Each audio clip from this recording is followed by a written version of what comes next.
Join the Chamber of Commerce. The Chamber of Commerce is like it's like a shooting gallery.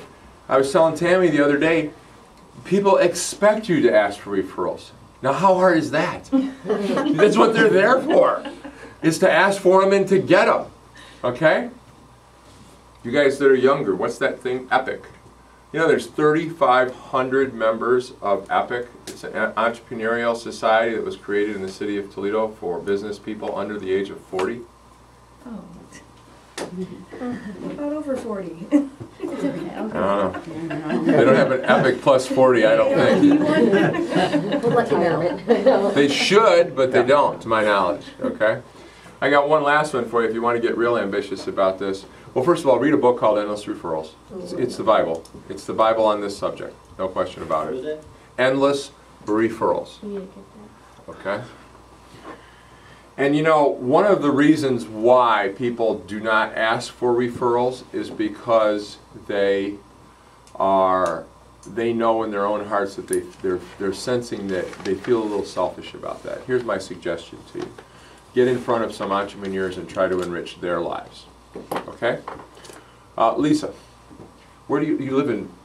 Elmore. So small. Where do you eat? I'm just kidding. Okay, you live in Elmore. Yes, that's right. I'm sorry? At the ice cream shop. At the ice cream where shop. the cards are sitting. Yes. Correct me if I'm wrong. Elmore still functions like a community, right? Yes. Everybody kind of knows everybody? Yes. Very good. That's very positive. Okay? And the reason is because you can incorporate yourself into that community. Now, here's what I want you to think about. How can you create value for the local business people in Elmore? Example. You could throw a coupon in your whatever, your letter that you send out from First American for 20% off at the dry cleaners, 10% off at the ice cream store. You could go to the attorney in town and say, hey, do you do much real estate work? Because I would like to be able to get you in front of my clients if this is a specialty for you. But I'd like to be able to offer them something, $50 off on closings. Guess what, guys? Within 30 to 60 days, these people start doing for you. Okay? So when it comes to creating a sphere of influence, here's my suggestion to you. It's real simple. I think there's a book out now that says this.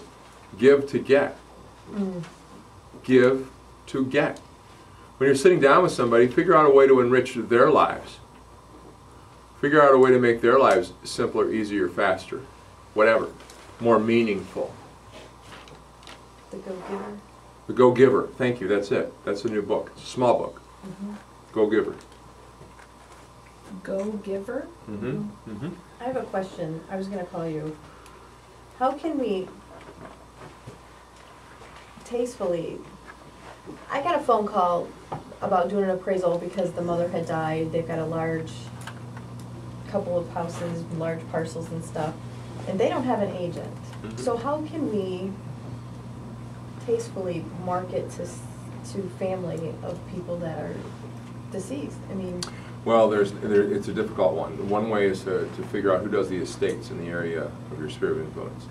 And you need to go to the attorneys involved, okay? Because they're the ones that typically will control the realtor referral, okay? I've had agents that would do target marketing where if this was the house where someone had died, they would do this. They would do 5 on one side of the street and 5 on the other. Okay, in other words, they'd send in 10 postcards in that neighborhood. I specialize in the area and stuff like that. Okay. But create meaning. Here's my, okay, this is too theoretical for me. I'm getting uncomfortable with it. Get a legal pad. Write a list down of everybody you know. Resolve that you're going to ask for referrals. If you don't know a good referral question, ask me. I'll email you one, okay? Contact these people. Start contacting people that you know. Grab somebody next week. Louise, I want you to grab 2 people you know and take them out for coffee. Oh, I know. Scary stuff. Do it anyway, okay? You're in the real estate business. We're not working at the library, dear, okay? Come on. Stretch. Okay? Get 2 people, take them out for coffee, and ask them for business, all right? You don't look happy about that, Louise. I'm just kidding you. 2 bankers. 2 bankers. 2 bankers, yeah. Great. Don't bankers see the people who are coming to apply for the loan Absolutely. first? I'll tell you a funny story. There was a 10-year period in my time, in my career, that I kept track, where I had over 100 agents working for me, and not one lender ever called me to explain to me their programs. Not one, Why don't we go there and ever, talk to them for first? any time, for any reason. Well, I think that's a darn good question. I think you should cultivate a relationship with somebody who does a lot of business.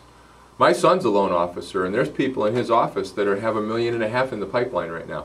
Well, those buyers came from somewhere, and I'll guarantee you the majority of Tell them I don't have a realtor that's any good. them don't have a realtor Right. when they come to that lender. Okay. And I'll give you another idea, which is go to the banks. The banks' loan originators have leads. People walk in the front door. They say, "Oh, I'm here to deposit my paycheck. Oh, I want to get a mortgage loan." They don't do that at NOIC. NOIC is not a bank. I shouldn't have picked on NOIC today. Mortgage brokers in general, okay? So they're less likely to have leads for you. At PNC, where my son works, they have 2 branches that are assigned to each agent, or to each loan originator. They go out there and they hand out gas cards. They put a gas card on the counter, and the tellers are told the person who generates the most amount of mortgage leads for the day walks out of there with a $25 to $50 gas card. Smart. Okay?